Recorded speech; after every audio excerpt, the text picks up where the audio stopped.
2014. Puji Tuhan. Pada mulanya Allah menciptakan langit, bumi, dan segala isinya dalam waktu 6 hari. Dan Tuhan Allah mengambil manusia itu dan menempatkannya dalam Taman Eden untuk mengusahakan dan memelihara taman itu. Lalu Tuhan Allah memberi perintah ini kepada manusia. Semua pohon dalam taman ini boleh kamu makan buahnya dengan bebas, tetapi pohon pengetahuan tentang yang baik dan yang jahat itu janganlah kau makan buahnya, sebab pada hari kau memakannya pastilah kau mati. Manusia itu pun bersama istrinya tinggal di Taman Eden dengan sangat bahagia. Hingga sampai pada suatu hari mereka tergoda oleh janji yang disampaikan oleh ular. Adapun ular ialah yang paling cerdik dari segala binatang di darat yang dijadikan oleh Tuhan Allah. Ular itu berkata kepada perempuan itu, "Tentulah Allah berfirman, semua pohon dalam taman ini jangan kamu makan buahnya, bukan?" Lalu sahut perempuan itu, "Buah pohon-pohon dalam taman ini boleh kami makan, tetapi tentang buah pohon-pohon yang ada di tengah-tengah taman, Allah berfirman, jangan kamu makan ataupun meraba buah itu, nanti kamu mati." Tetapi ular itu berkata kepada perempuan itu, "Sekali-kali kamu tidak akan mati, tetapi Allah mengetahui bahwa pada waktu kamu memakannya, matamu akan terbuka, dan kamu akan menjadi seperti Allah, tahu tentang yang baik dan yang jahat." Perempuan itu melihat bahwa buah-buah itu baik untuk dimakan dan sedap kelihatannya. Lagi pula pohon itu menarik hati karena memberi pengertian. Lalu ia mengambil dari buahnya dan dimakannya, dan diberikannya juga kepada suaminya yang bersama-sama dengan dia, dan suaminya pun memakannya. Maka terbukalah mata mereka berdua, dan mereka tahu bahwa mereka telanjang. Lalu mereka menyembah daun pohon ara dan membuat sawah. Ketika mereka mendengar bunyi langkah Tuhan Allah yang berjalan-jalan dalam taman itu pada waktu hari sejuk, bersembunyilah manusia dan istrinya itu di antara pohon-pohonan dalam taman. Tetapi Tuhan Allah memanggil manusia itu dan berfirman kepadanya. Di manakah kau? Ia menjawab, Ketika aku mendengar bahwa kau ada dalam taman ini, aku menjadi takut karena aku telanjang, sebab itu aku bersembunyi. firman-Nya, Siapakah yang memberitahukan kepadamu bahwa engkau telanjang? Apakah engkau makan dari buah pohon yang kularang engkau makan itu? manusia itu menjawab, Perempuan yang kutempatkan di sisiku, dialah yang memberi dari buah pohon itu kepadaku, maka aku makan. Kemudian berfirmanlah Tuhan Allah kepada perempuan itu. Apakah yang telah kau perbuat ini? Jawab perempuan itu, Ular itu yang memperdayakan aku, maka aku makan. lalu berfirmanlah Tuhan Allah kepada ular itu, Karena engkau berbuat demikian, terkutuklah engkau di antara segala ternak dan di antara segala binatang hutan. Dengan perutmu akan menjalar, dan debu tanah akan kau makan seumur hidupmu. Aku akan mengadakan permusuhan antara engkau dan perempuan ini, antara keturunanmu dan keturunannya. Keturunannya akan meremukkan kepalamu, dan engkau akan meremukkan tumitnya. firman-Nya kepada perempuan itu, Susah payahmu waktu mengandung akan kedua saudaranya. Dengan kesakitan engkau akan melahirkan anakmu, namun engkau akan meraih kepala suamimu, dan dia akan berkuasa atasmu. lalu firman-Nya kepada manusia itu, Karena engkau mendengarkan perkataan istrimu, dan makan dari buah pohon yang telah kuperintahkan kepadamu. Jangan makan daripadanya. Maka berkutuplah karena engkau. Dengan bersusah payah kau akan mencari rezekimu dari tanah seumur hidupmu. Semak duri dan rumput duri yang akan dihasilkannya bagimu, dan tumbuh-tumbuhan di padang akan jadi makananmu.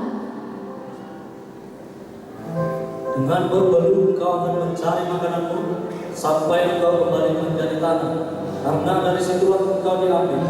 Karena engkau debu, dan engkau akan kembali menjadi debu. Manusia itu memberi nama Hawa kepada istrinya, sebab dialah yang menjadi ibu semua yang hidup. Dan Tuhan Allah membuat pakaian dari kulit binatang untuk manusia dan untuk istrinya itu, lalu mengenakannya kepada perempuan itu. Berfirmanlah Tuhan Allah, Sesungguhnya manusia itu telah menjadi seperti salah satu dari kita, tahu tentang yang baik dan yang jahat. Maka sekarang jangan sampai ia mengulurkan tangannya dan mengambil pula dari buah pohon kehidupan itu dan memakannya, sehingga ia hidup untuk selama-lamanya. lalu Tuhan Allah mengusir dia dari Taman Eden, supaya ia mengusahakan tanah dari mana ia diambil. Ia menghalau manusia itu, dan di sebelah timur Taman Eden ditempatkannya beberapa keruk dengan pedang yang bernyala-nyala, dan menyambar-nyambar untuk mencari jalan ke pohon kehidupan. Manusia telah berdosa dan telah kehilangan kemuliaan Allah oleh dosa yang dilakukan oleh Adam dan Hawa. Maka setiap manusia berada di bawah kutuk dosa, sehingga tidak seorang pun yang dapat sampai ke surga. Karena begitu besar kasih Allah akan dunia ini, sehingga Ia telah mengaruniakan anaknya yang tunggal, supaya setiap orang yang percaya kepadanya tidak binasa, melainkan beroleh hidup yang kekal. Janji keselamatan ini telah dinubuatkan oleh para banyak nabi. Sebelum kelahiran Yesus Kristus, Nabi Yesaya bernubuat. Sebab itu Tuhan sendiri yang akan memberikan kepadamu suatu petanda. Sesungguhnya seorang perempuan muda mengandung dan akan melahirkan seorang anak laki-laki, dan ia akan menamakan dia Immanuel. Bangsa yang berjalan di dalam kegelapan telah melihat terang yang besar. Mereka yang diam di dalam negeri kekelaman, atasnya terang bersinar. Engkau telah menimbulkan banyak sorak-sorak dan sukacita yang besar. Mereka telah bersukacita di hadapanmu, seperti sukacita di waktu panen, seperti orang bersorak-sorak di waktu membagi-bagi jarahan. Sebab hukum yang menekannya dan gandar yang di atas bahunya, serta tongkat penindas telah kupatahkan, seperti pada hari kekalahan Midian. Sebab setiap sepatu tentara yang berderak-derak dan setiap jubah yang berlumuran darah akan menjadi umpan api. Sebab seorang anak telah lahir untuk kita, seorang putra telah diberikan untuk kita. Lambang pemerintahan ada di atas bahunya, dan namanya disebutkan orang penasihat ajaib, Allah yang perkasa, Bapa yang kekal, Raja damai. Besar kekuasaannya dan damai sejahtera tidak akan berkesudahan di atas tahta Daud dan di dalam kerajaannya, karena ia mendasarkan dan mengokohkannya dengan keadilan dan kebenaran dari sekarang sampai selama-lamanya. Kecemburuan Tuhan semesta alam akan melakukan hal ini. Bulu yang patah terkulai tidak akan diputuskannya, dan sumbu yang pudar nyalanya tidak akan dipadamkannya, tetapi dengan setia ia akan menyatakan hukum. Roh Tuhan Allah ada padaku, oleh karena Tuhan telah mengurapi aku, Ia telah mengutus aku untuk menyampaikan kabar baik kepada orang-orang sengsara dan merawat orang-orang yang remuk hati.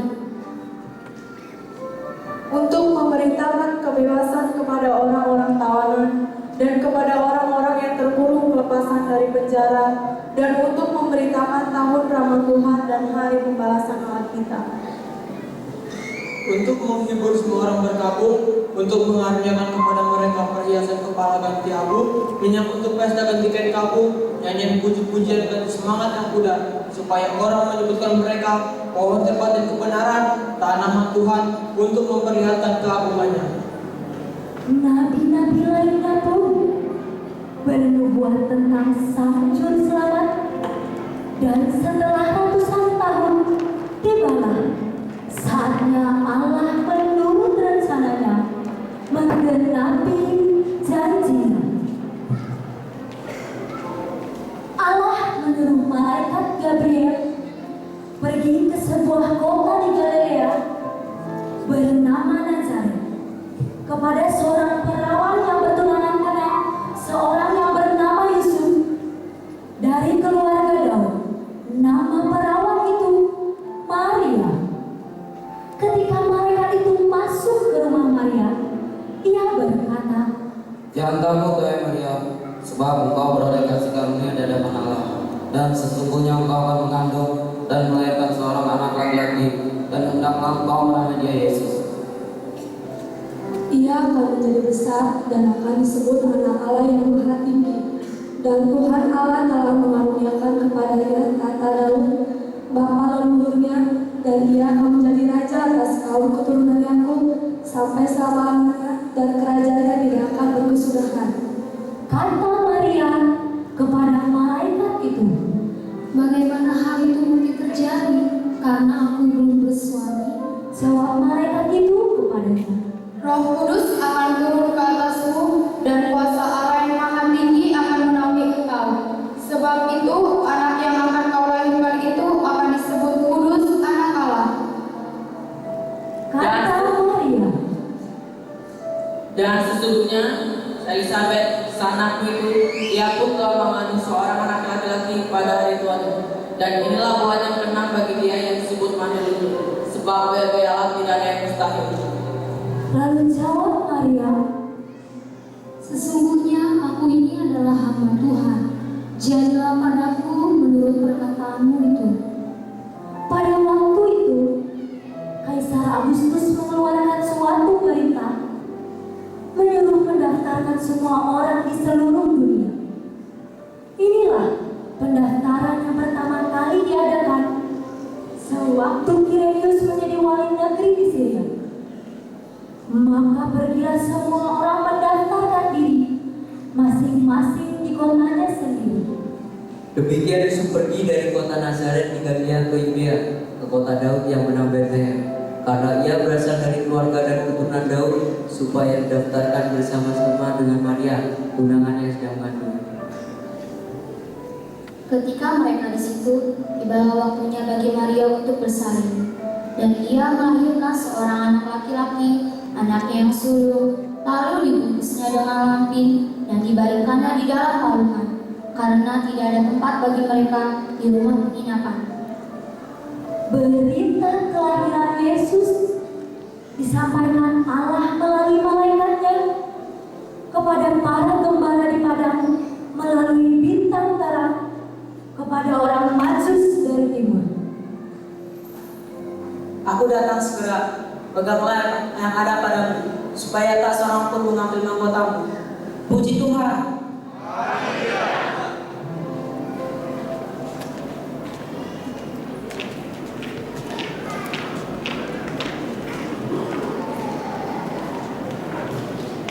Puji Tuhan. Kita masih mendengarkan persembahan pujian dari gabungan muda-mudi dan remaja dari Senyap Mana Lampung. Kita akan mendengarkan pujian ini dan kita sama dengan pujian kepada Tuhan. Dia lahir untuk kami, Dia mati untuk kami. Dia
Puji Tuhan.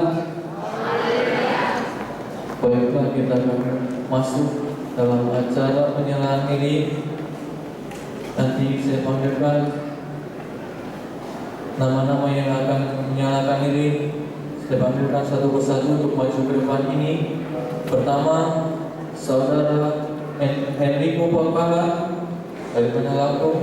Kedua, Saudara Fernando Manulang dari Metro. Ketiga, Saudara Dedi Tambah dari Bandar Sakti. 4, Saudara Tommy Stompul dari Liwa. Kelima, Saudari Angel Borsi Moringo dari Bandar Jaya. Keenam, Lisa dari Labuan Ratu 3. Dan terakhir dari Saudari Divisiaan dari Bandar Lampung ini. Nama-nama yang telah saya panggilkan supaya maju ke depan ini untuk boleh menyalakan ini. Kita mau benar-benar menyembah Tuhan. Kita mau merenungkan bagaimana Tuhan Yesus Kristus boleh lahir di kandang domba untuk menembus diri kita. Saya mengajak kita semuanya untuk bangkit berdiri. Nama-nama yang tadi disebutkan supaya maju ke depan, dan operator nanti untuk boleh mematikan lampu. Nama-nama yang tadi disebutkan tolong maju ke depan. Kita mau sembah Tuhan, kita muliakan Tuhan dengan pujian penyembahan kepada Tuhan. Malam kudus sunyi senyap.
Puji Tuhan.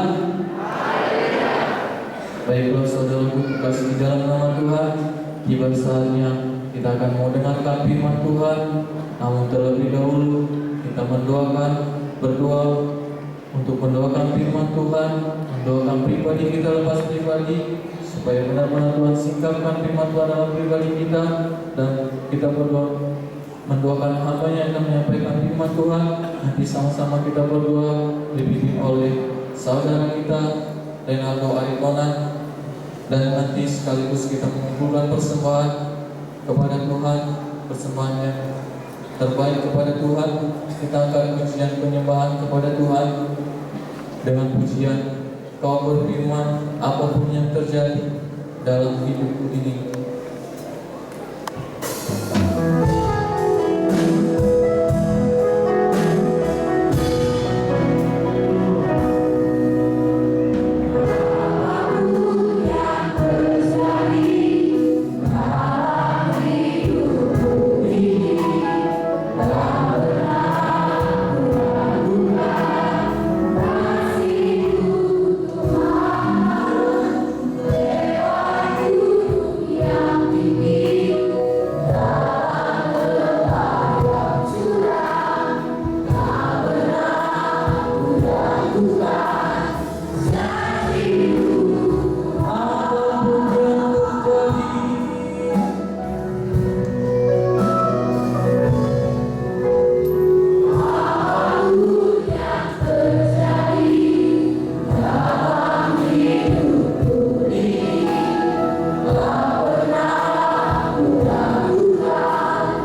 Tuhan.